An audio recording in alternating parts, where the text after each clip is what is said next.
The TVWAN News is proudly brought to you by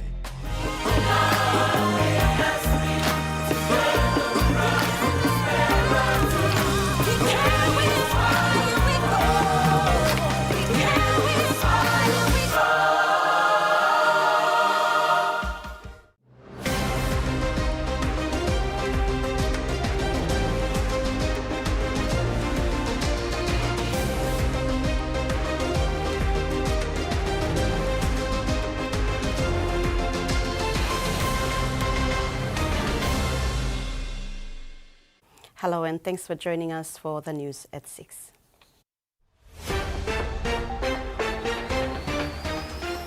In this edition, police collect offensive weapons in the city.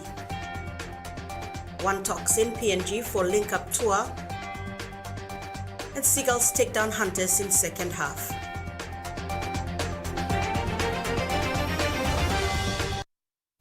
Major developments today for the country's teaching workforce as the National Education Board endorsed two landmark submissions from the Papua New Guinea Teachers Association. In a statement, PNGTA announced that the board has now ruled that teachers' leave fare payments will be made directly into their personal bank accounts, ending the long criticized practice of paying service providers. On teacher welfare, the NEB has also backed the rollout of the PNGTA Welfare Fund Insurance Scheme. PNGTA President Aita Sanankepe says that once final consultations are complete, all leave fare allowances will be paid directly into teachers' bank accounts, and teachers and their families will be covered under the PNGTA Welfare Fund Insurance Scheme for health and medical protection. Two Constitutional Law Reform Commission commissioners were sworn into office in Port Moresby today. University of Papua New Guinea senior lecturer Dr. Dora Kui Ayus was reappointed, and member for Samarai Murua Isi Henry Leonard is newly appointed commissioner.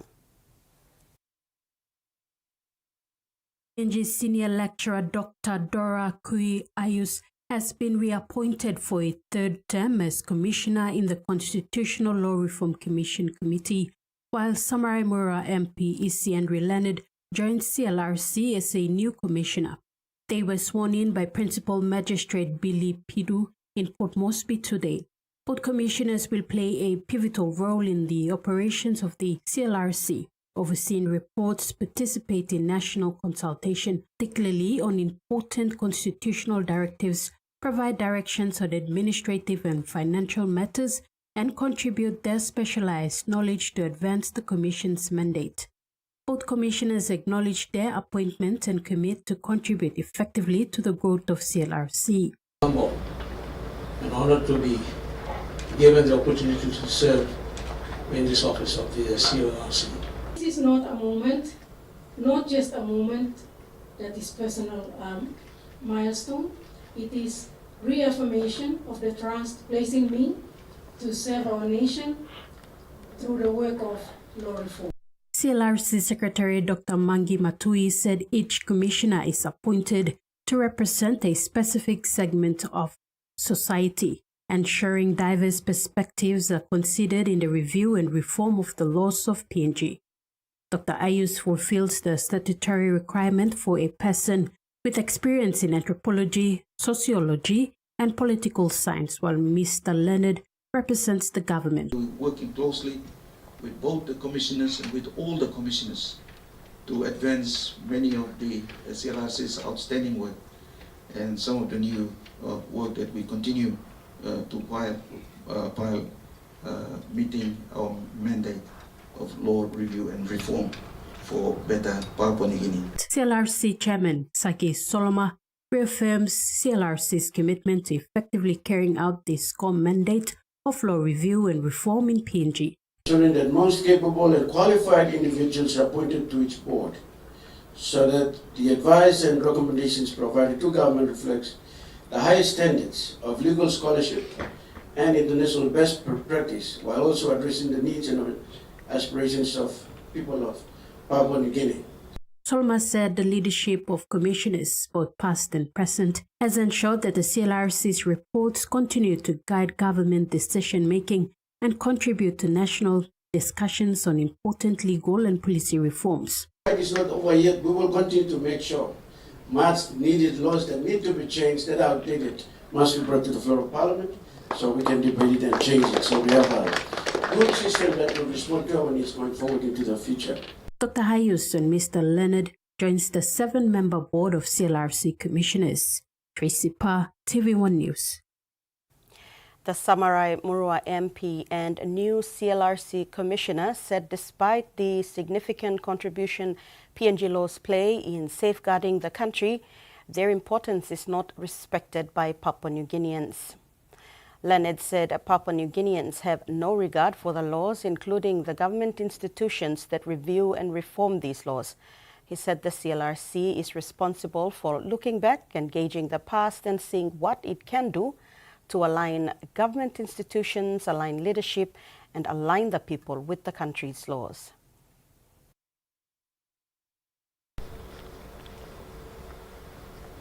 Situation where people are, I see that we have no regard for the government, for the law and institutions that is within the government. There's no respect. There's no regard. That is my personal observation. This commission, this institution that we have here, has a greater responsibility to look back against the past and see what we can do to align it, to align government institutions, to align leadership, and to align its people, going forward for the common good. For the common good. This is my challenge as a leader. A policewoman and 4 police chaplains have been certified to officiate marriages following a 3-day civil marriage celebrant training conducted by the Office of the Civil Registry under the Department of Community Development and Religion. The certification authorizes the recipients to act as marriage celebrants, ensuring that all marriage processes comply with the Marriage Act and marriage regulations, which guarantee the legal validity of the unions they solemnize. This was an initiative facilitated by the Welfare Section of the Human Resource Division of the Royal PNG Constabulary in response to a growing concern for members to have legal marriages to access the benefits that are tied to these marriages. This morning, at several bus stops around the nation's capital, police units conducted random vehicle searches and confiscated more than 20 offensive weapons. This is part of a traffic awareness campaign by the NCD Police Command. Police officers in Port Moresby have begun their traffic awareness campaign to inform taxi drivers and PMV crew to ensure their vehicles are fixed before they are on public streets. The officers also conducted random searches of buses and taxis, as well as other suspicious vehicles, and confiscated bush knives and other offensive weapons. They advised that no weapons should be placed openly inside the vehicles. The awareness at the bus stops will be carried out by all police units in both the nation's capital and central province. This morning, at several bus stops around the city, police units conducted random searches of vehicles and confiscated more than 20 offensive weapons. The awareness follows directives from Acting Assistant Commissioner of Police Benjamin Turi to conduct random stops of vehicles they believe are transporting offensive weapons. Turi made the call following incidents where city residents witnessed people fighting with bush knives in public places, posing a threat to other city residents. The awareness team is led by NCD and Central Reservist Coordinator Chief Inspector Ruben Giusu. Mr. Giusu challenged other police station commanders to do the same in their respective jurisdictions and prevent people carrying offensive weapons openly in public places. Tracy Pa, TV1 News. You're watching TV1 News. Among stories after the break, Olam signs as PNG UOT ambassador and New Island oil palm growers support oil palm bills.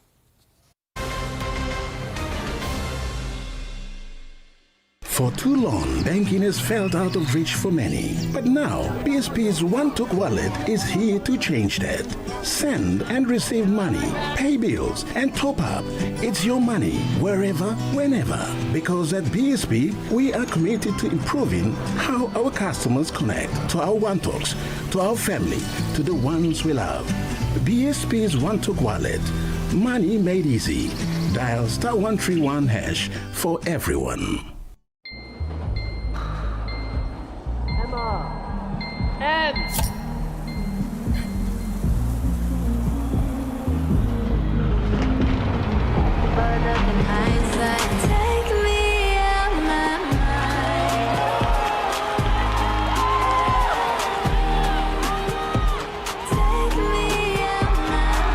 When you're all in, anything can happen. Grab a Coca-Cola and enjoy the moment. A true champion is measured by their courage, their determination, and their passion to never give up and to always keep trying.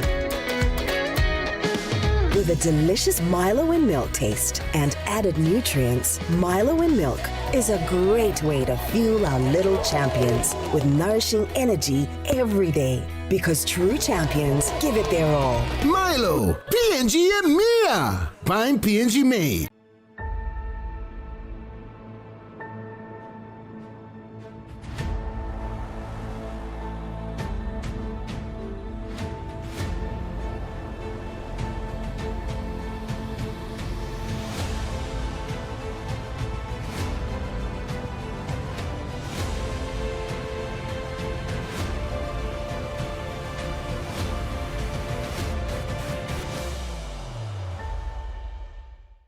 New Fabuloso Multi-Purpose Cleaner with an irresistible fragrance that lasts all day long, creating a field of flowers in every corner of your home. With an irresistible fragrance that lasts and lasts all day long. Fabuloso Irresistible Fragrance. Ready for the world, so is your TISA Visa card. Visa keeps you moving wherever you go, Papua New Guinea or abroad. Seamlessly pay for travel, dining, online shopping. Easily access your funds and instantly track your expenses. Every tap comes with security, trust, and peace of mind. Unlock the world of possibilities. And it all starts with the new TISA Visa card. The NBA on ESPN is happening now. We don't know who's going to catch fire or who will shock the world, but we do know that for tip-off, Christmas, finals, and everywhere in between, ESPN is your home for hoops.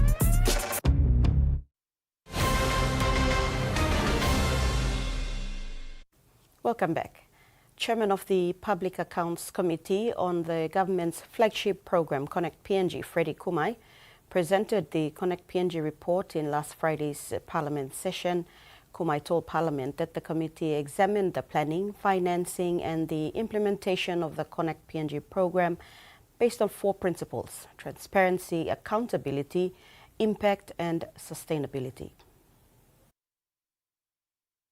Chairman of the Public Accounts Committee, Freddie Kumai, presented the Public Accounts Committee's report on the government's flagship program, Connect PNG, to Parliament last Friday. In his address, Kumai outlined that the committee thoroughly examined several key aspects of the Connect PNG program, including its planning, financing, and implementation. The evaluation was guided by 4 fundamental principles: transparency, accountability, impact, and sustainability. The Connect PNG program is one of the most ambitious and national infrastructure initiative undertaken since independence. Papua New Guinea's development challenges have long been shaped by difficult terrain and dispersed populations, limited transport connectivity, high cost of doing business and delivering essential services. For many of our citizens, isolation has resulted in high food and transport costs, limited access to health, education, and markets, reduced economic opportunity. Connect PNG was designed to address these realities by connecting provinces, districts, and communities through a national road network. Kumai emphasized that the inquiry was conducted with a clear focus and transparently aimed to provide insights into the effectiveness of the program and ensure that it meets the government's objectives in improving infrastructure and connectivity across the country. The committee noted that failures in the establishment and oversight of the trust account. There were substantial deficiencies in the establishment and administrations of the trust fund account, including weaknesses in governance and administrative process, and a failure by the Connect PNG board to exercise adequate oversight over the funding process. Kumai told Parliament that the Connect PNG is connecting rural communities to towns and cities and providing access to services. Freddie Mo, TVWAN News. PNG Rugby League International and PNG University of Technology alumnus Justin Olam has signed to be PNG UOT's ambassador for the year. Olam inked the deal with PNG UOT's Vice-Chancellor on the evening of Saturday, March 14, 2026. PNG's rugby league sensation and former West Tigers centre, Justin Olam, recently visited his old school, the PNG University of Technology, in Lae. It was his first visit since graduating with a bachelor's degree in applied physics in 2016. The rugby league icon held motivational talks with students on Friday, March 13, 2026, then took part in a rugby clinic and meet and greet on Saturday. In the evening, he signed on as PNG UOT's ambassador in the new dining hall. Able to apply himself in his sports profession, and today he is a model, he is an ambassador that Unitech would like to partner with him so that he continues to influence the mindset of our students, the mindset of our staff, and we continue to build our university, our society on discipline and progress and commitment and professionalism to attract industry support, overseas support, government support to provide a better education for young men and women to continue to excel in their lives. Professor Renagi said Olam is signing the Memorandum of Understanding to be the ambassador for 1 year, as this is the institution's first time to enter into such a partnership. In my wildest dream when I was a student here, I never thought I would be coming back here 10 years later and to be the ambassador of this prestigious university, one of the best, if not the best in the country, that produce intellectual citizens that uphold the infrastructure of this nation, and to come back and be the ambassador 10 years later, I'm really humbled. I really appreciate the opportunity to represent each and every one of you.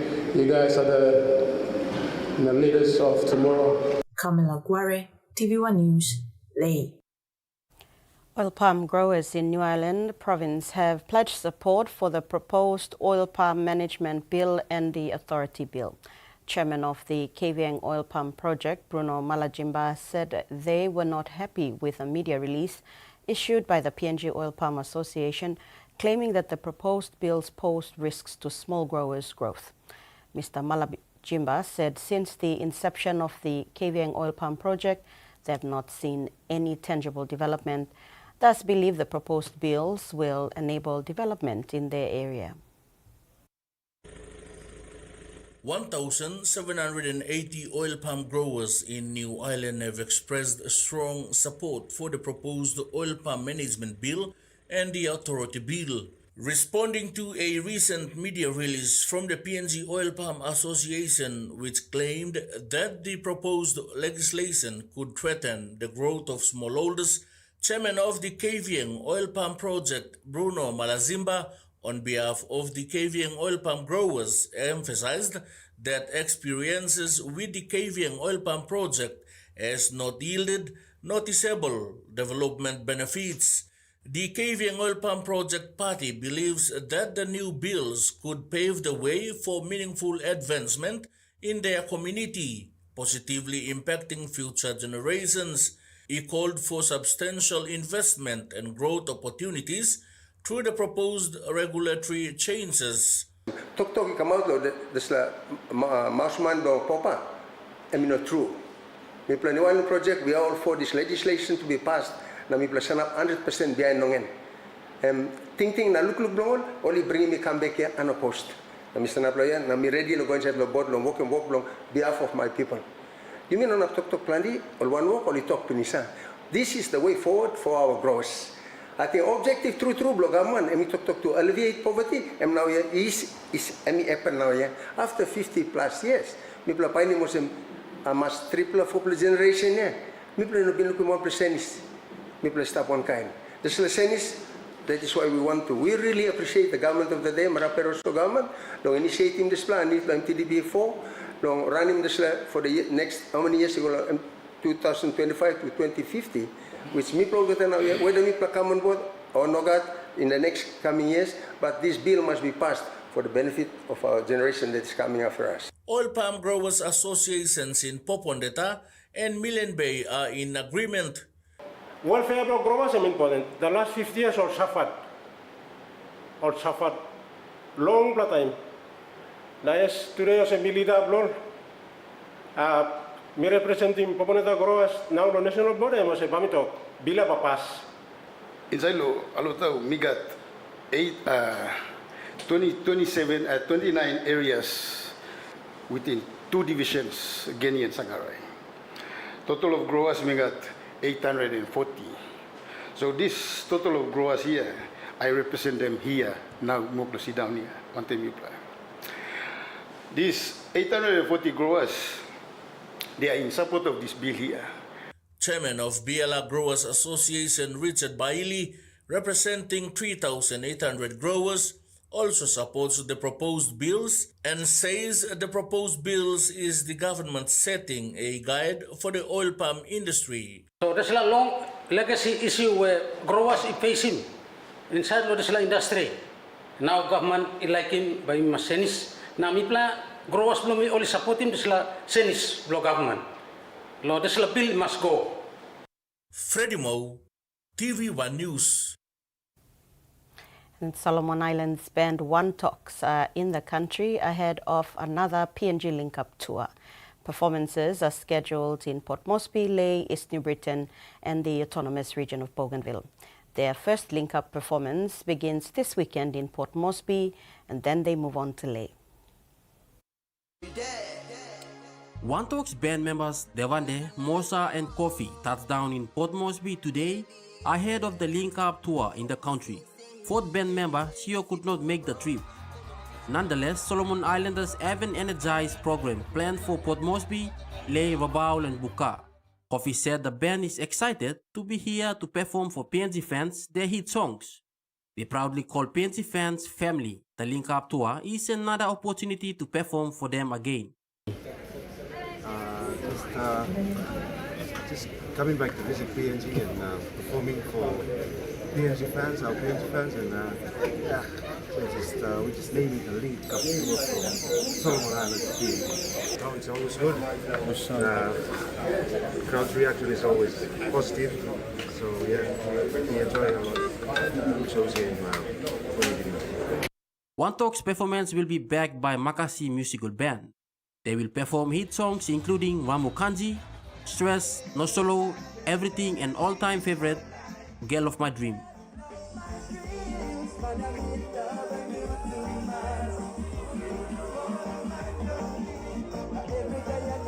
The band is looking forward to have fans come out to show support and unite as Melanesians. One Talks will perform this Saturday, March 21st at Lamana Gold Club in Port Moresby. Dates for performances in other provinces will be announced soon on the band's official social media pages. Michael Tamtipais, TVWAN News. And now a look at the finance news. The kina closed lower at $0.2321 US in the interbank market. At Bank South Pacific, the kina was buying $0.2246 US, $0.3176 Australian dollars, 0.1886 euro and 35.60 Japanese yen. Looking at commodity prices at New York close, all closed lower except crude oil, which closed higher, and palm oil closed the day unchanged. And on the stock market, the Dow Jones closed lower, the ASX closed lower, and all ordinaries closed lower as well. TV1 News continues after the break. Stay with us.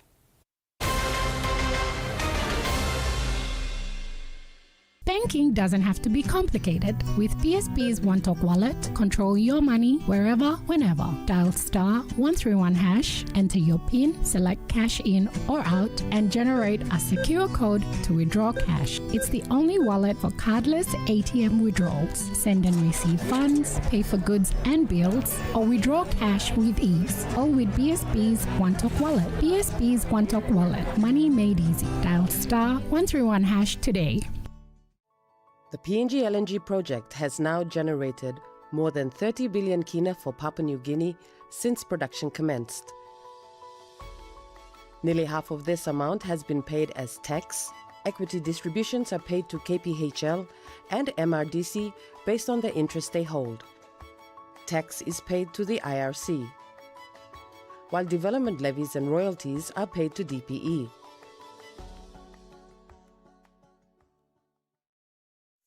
Start your day by doing the 1, 2, 3 with Colgate. Wake up. Brush your teeth. And smile.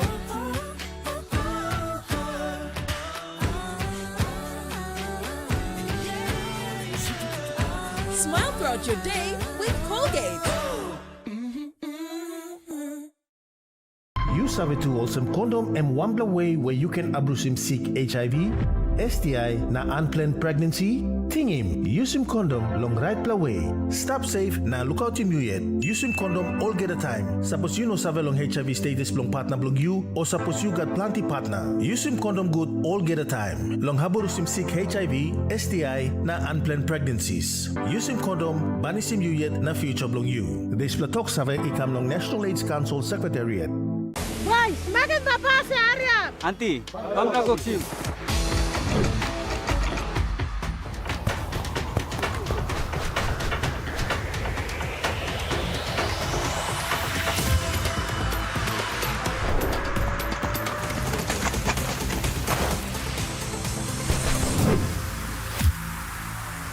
David Loran. You think you passed it? Spots. It's in me.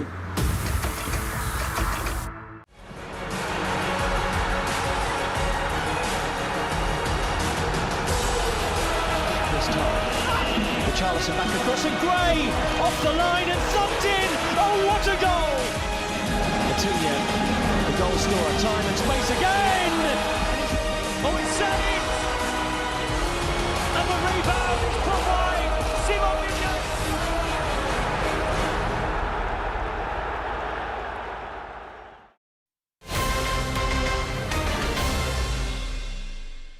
Welcome back.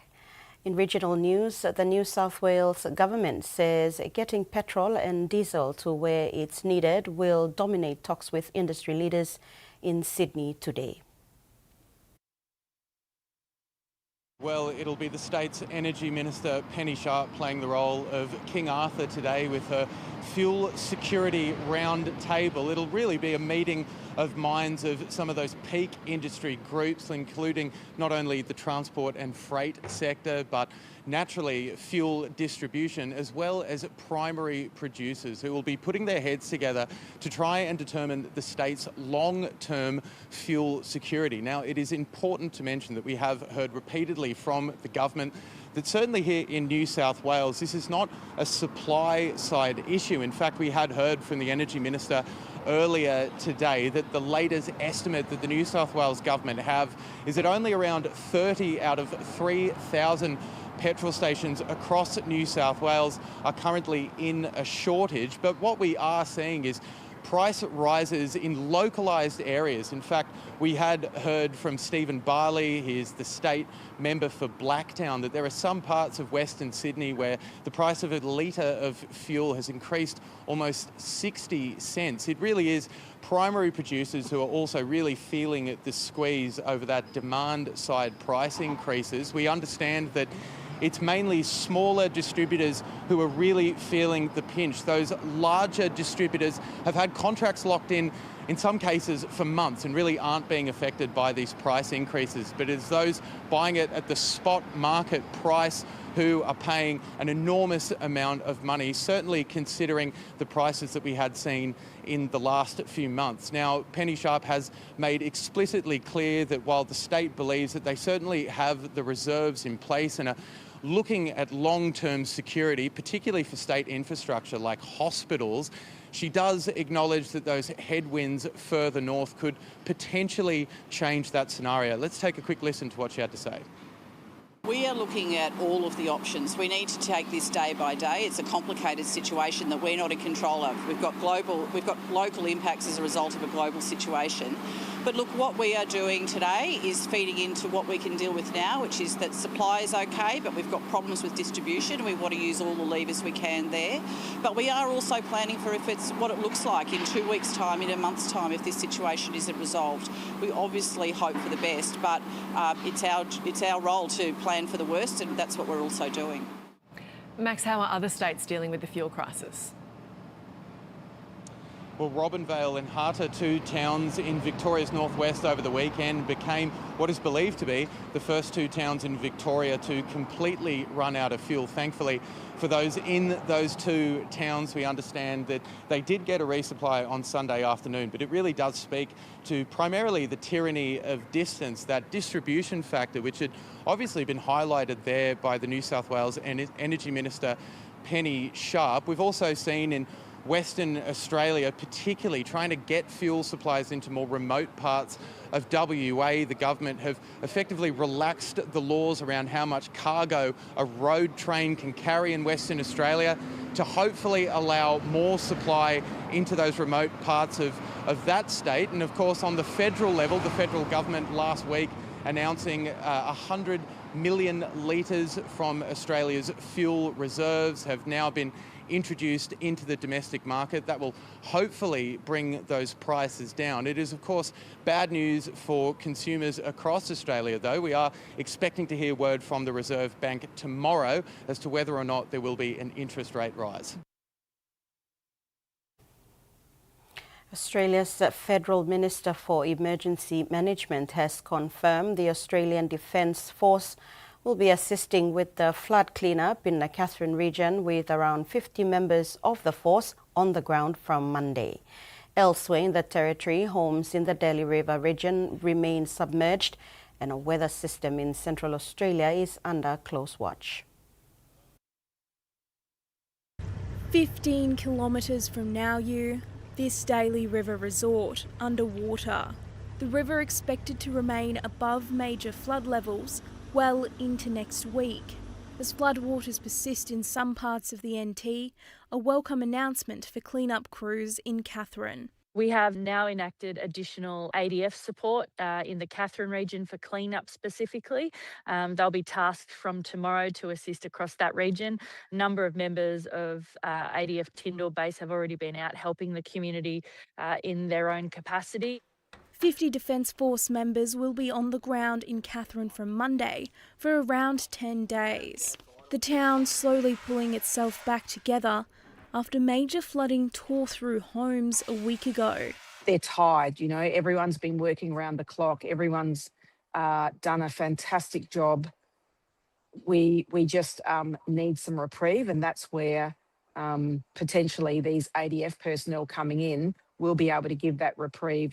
A number of Katherine patients were evacuated here at the Royal Darwin Hospital because of the flooding and will be returning to Katherine throughout the week.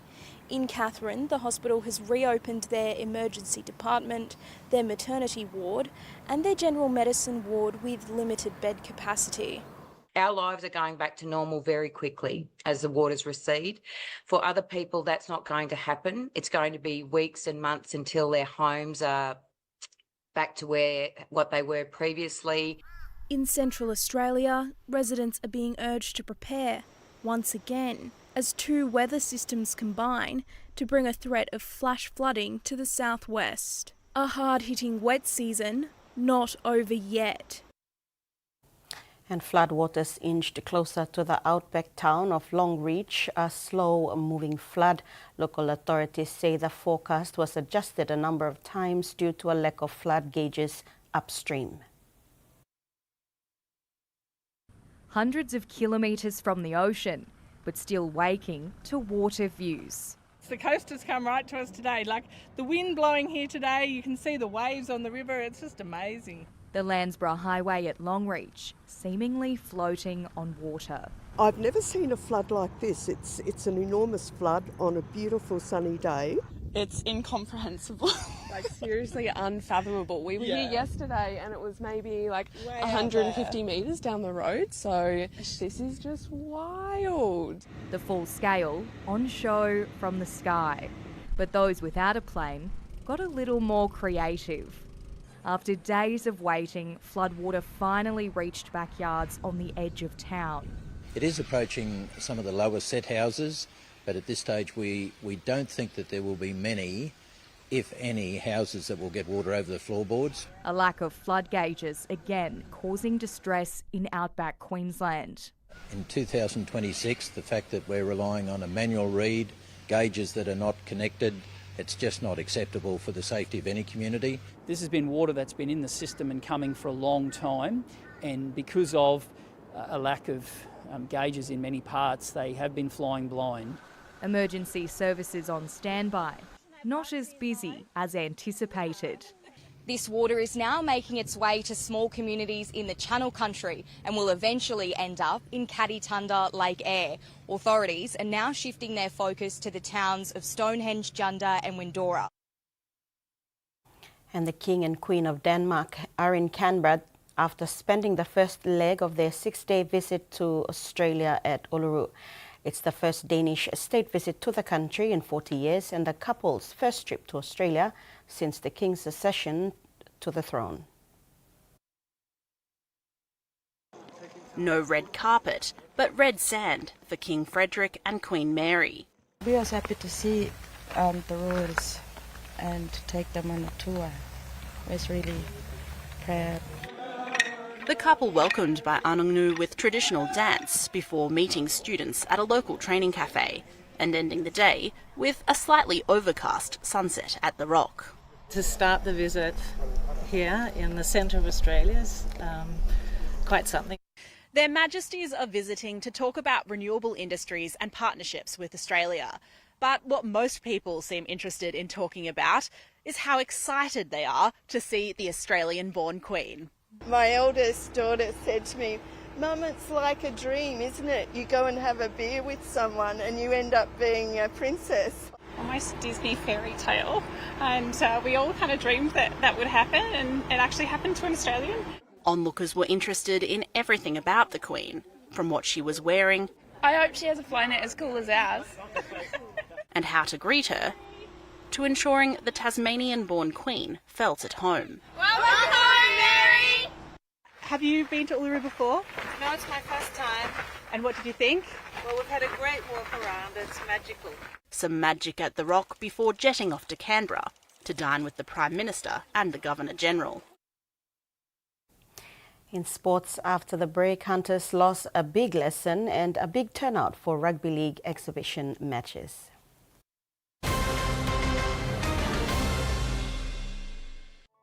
The PNG LNG project has now generated more than 30 billion kina for Papua New Guinea since production commenced. Nearly half of this amount has been paid as tax. Equity distributions are paid to KPHL and MRDC based on the interest they hold. Tax is paid to the IRC, while development levies and royalties are paid to DPE. Hi, Today, with the help of Palmolive Naturals shampoo and conditioner, with these 3 quick and easy tips, I'm going to show you that more natural, beautiful hair is achievable. Step 1. Massage your scalp during washing with shampoo. Step 2. Apply conditioner to the tips of your hair. Step 3. Gently towel dry your hair. There you have it. For natural, beautiful hair, use Palmolive Natural shampoo and conditioner. Have a great hair day. You sabi to wholesome condom and one way where you can abrusim seek HIV, STI na unplanned pregnancy. Tingim, use him condom long right way. Stop safe na look out him you yet. Use him condom all get a time. Suppose you know save long HIV status long partner blog you or suppose you got plenty partner. Use him condom good all get a time. Long haborus him seek HIV, STI na unplanned pregnancies. Use him condom banis him you yet na future blog you. This platok save ikam long National AIDS Council Secretariat. Boy, semakin bapak si Arya. Anti, bangka goksim.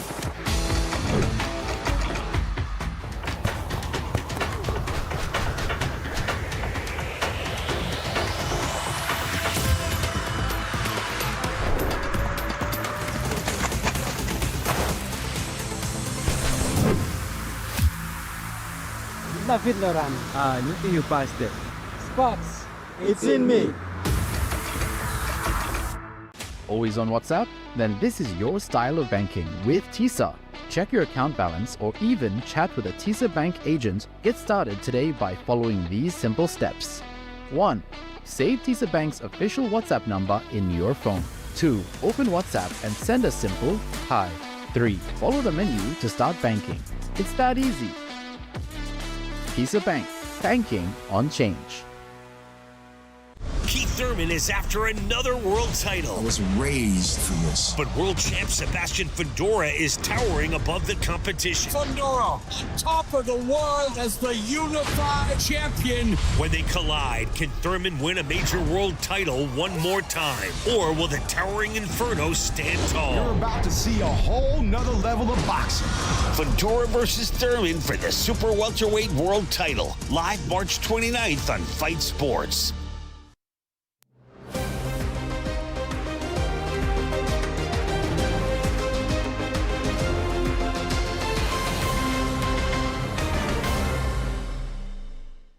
Thanks for staying with us on TV1 News.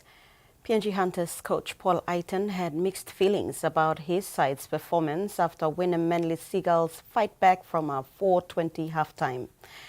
While the team is going through a rebuilding phase again following the departure of half of its marquee players, this year Coach Aiton is quietly confident the new boys are slowly building up to another decent season. Trevor Solo looking for options, sends it across, long line, and this is going to be a try to the kid from... After recording their second consecutive loss at home in round 2 of the Host Plus Cup on Sunday, PNG Hunters coach Paul Aiton is keeping a cool head on how the team is progressing and won't be drawn into panic stations as it's still early days. Aiton expressed great faith and confidence in the new crop of players as they continue to develop their game around the seniors. I'm really, pretty happy with the boys. Got a lot of new boys. Got Bruce debuted this week, so really happy for him. Sonny's 50th as well. There's a lot of learning in there, and I think it's going to help us in the long run. Aiton praised his team's defensive effort late in the match after their recent loss to Capris. The Hunters held out the bigger Seagulls for consecutive sets in the later stages of the second half, but were ultimately unable to hold the lead. I mean, the team that we are now and the team that will be in the middle of the season will be completely different, as in their learning abilities. And I think they've picked up so much already. And although it's extremely hard to take at the moment, I look at those. There's a lot of positive out of that game. And Wynnum Manly is a very high quality team. They always have been very well coached, and to lead them at half time was pretty good. So we've got a few things more we've got to fix up, but from the Capris loss last week, there's been a shift in attitude and the mindset of the boys, who are just lacking a bit of concentration and consistency. This was evident in the second half, and they need to address it before the next game. The Hunters are back at the drawing board to prepare for the Western Clydes in round 3. Yeah, no, I'm really happy with the crowd as well. Just while I'm looking at them, you know, early in the season we don't get so many people here, so a bit low on us. And thank you to everyone that showed up today on a rainy day. Terry Longwood, TV1 Sports. Revenge for the winner Manly Seagulls coach Matthew Head and his charges after their stunning second half to upset the home team PNG Hunters in round 2 of the QRL Host Plus Cup. Played in front of a parochial fan club on Sunday, the Hunters surged to a commanding 24 lead in the first half before the visitors counted a remarkable comeback in the second stanza to outscore the Hunters 28-20 at full time. Trying to get... After dusting off cobwebs from their round 1 losses last week, the PNG Hunters and winner Manly Seagulls clash was expected to be an even matchup.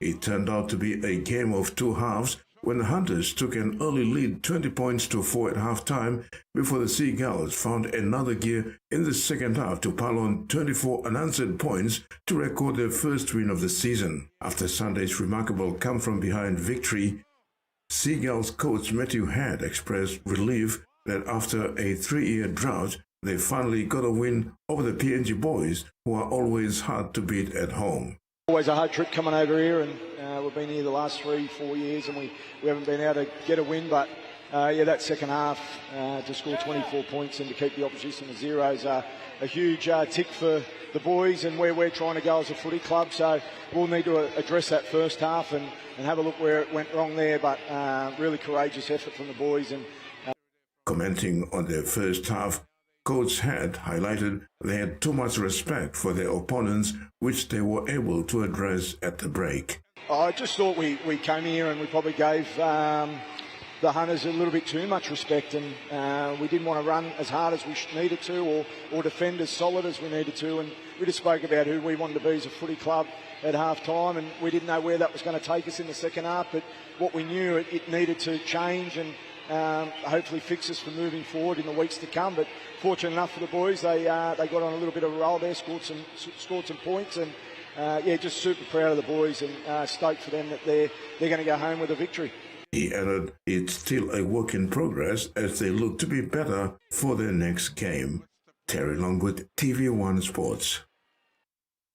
The winner Manly Seagulls coach also gave brief insights to his young forward, 21-year-old Ben Tekura, standing at 205 centimeters and weighing 144 kilograms. He is currently the tallest player in the NRL at the moment. Coach Head said Ben is currently contracted to the Brisbane Broncos. He is. He's a big boy, and he's only been at our club for a couple of weeks. Obviously, a Brisbane Broncos contracted player, but we're super stoked to have him at our club. He's brought into who we are and what we are, and we've accepted him as well. And that second half, he got us on a bit of a roll on and got us some nice play the balls. And he's a wonderful footballer. And in OFC Premier League, South Island United kicked off round 4 of the OFC Pro League with a valuable win over PNG Hekari FC. Thunderstorms had caused a delay to kick off, but standing water on the pitch was cleared and the game got underway an hour behind schedule. Both sides made up for the wait, with the first half flying by in a blur of chances, goals and red cards. PNG Hekari FC took the lead 5 minutes into the game. Rex Naime found captain Ati Kepo down the right-hand side and continued his run, eventually latching onto Kepo's cutback and drilling the ball low past Stephen Van Dyke. But just after 10 minutes, Rovo Boyes levelled the score. The New Zealanders capped off a perfect day, responding not once but 4 times, thanks to an own goal and Boyes' hat-trick. The historic series of exhibition rugby league matches between visiting Western Fly Warriors of Western Province and the 2 Port Moresby-based franchise clubs attracted a huge crowd to the Sir John Guy Stadium over the weekend, with the promise of becoming an annual event. It's an initiative of the Western Province Rugby League towards rugby league development and youth empowerment, backed by the provincial government. The 2 Western teams were mostly raw talent selected from the Fly River Rugby Tournament held in Daru in January 2026. They played against the Port Moresby Vipers and the Central Dabaris. Western Reds and Western Yellows, though did not win the matches, illustrated undeniable passion and talent on the field. The three friendlies featured the Western Fly Reds and Western Fly Yellow going up against the two Port Moresby clubs who are fine-tuning their squads ahead of the 2026 TDSL ExxonMobil Cup in April. In their first exhibition match, Western Reds went down to Central Dabaris 16 points to 30. Game 2 featured Vipers Team 2 and Dabaris, who fought it out to a 14-all draw. In the main draw cut, Vipers Team 1 fought hard to repel an equally strong Western Fly Yellow outfit, taking the visitors down 32-10 at full-time. Dabari CEO Hubert Warupi expressed through such initiatives. Effort from the boys from Western Province. They came in with a lot of support from the provincial government, which is really, really good. And I think it's only going to get better for them. A couple more games like this for them should be able to get their boys to be able to understand what confidence is. Playing at this level will also be able to get them to gel a little bit more and focus on what they need to be doing. Vipers coach Wellington Albert expressed the same sentiment post-match. He said he would like to see next year's event scheduled around January so the scouts have more time to have a look at the talent on show. It's good to see some of the boys coming straight from the villages as well. They haven't seen Port Moresby in their life, and they haven't played with against some of these digital club players as well. So it's good to see a few talents there.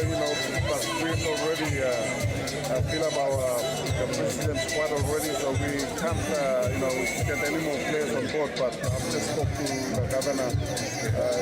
We had some president game like this earlier should be more better because we can scout some of these boys. The exposure and lessons learned from the Port Moresby experience will go a long way in rugby league development and youth empowerment in Western Province. Terry Longwood, TVWAN Sports. And despite the unfavorable weather conditions, the Western Province community turned up in numbers at the Sir John Guy Stadium to enjoy the three thrilling exhibition matches. Tournament host and provincial MP Taboy Awioto came out to support the local Western boys. He expressed how proud he was of their performance. In his post-match speech, Mr. Yoto said the long-term plan is to participate in the Digicel ExxonMobil Cup competition. He said it's been a long time since Western Province produced a player that represented PNG internationally since Ricky Sibia. So yes, we've never had anyone from Western Province representing us at the international level. After the last one, that's him here. So we thought we should give some attention to rugby because everyone is now talking about rugby, and we wanted to bring our boys from the village to expose them here. Through the exposure, they can be exposed to some of the other franchises that are here to also to scouting, so they can pick up some of our boys. And that rounds up our sports news for today. A look at the weather now.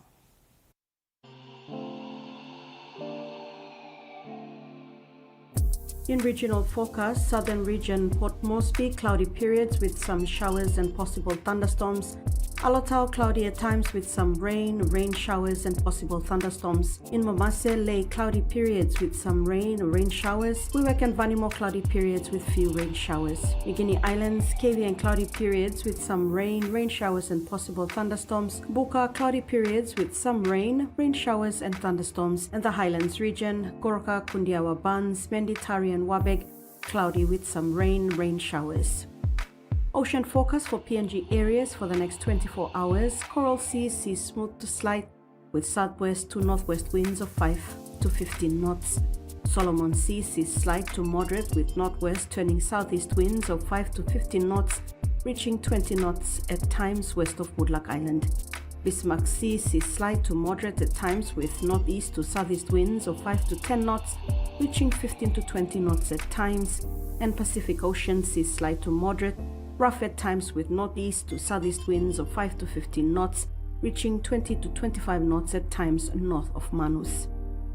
And the coastal waters forecast: waters of Samurai Island to Cape Bogle and all Milne Bay Islands, and waters of Bougainville seas 1 to 2 meters, and waters of Medang to Wewak, Vanimo and northern PNG Indonesian border, seas 0.5 to 1.5 meters, rising to 2 meters along the northern PNG Indonesian border to Vanimo.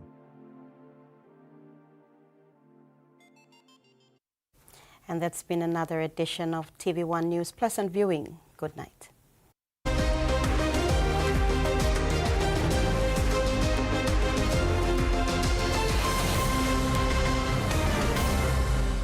The TV1 News was proudly brought to you by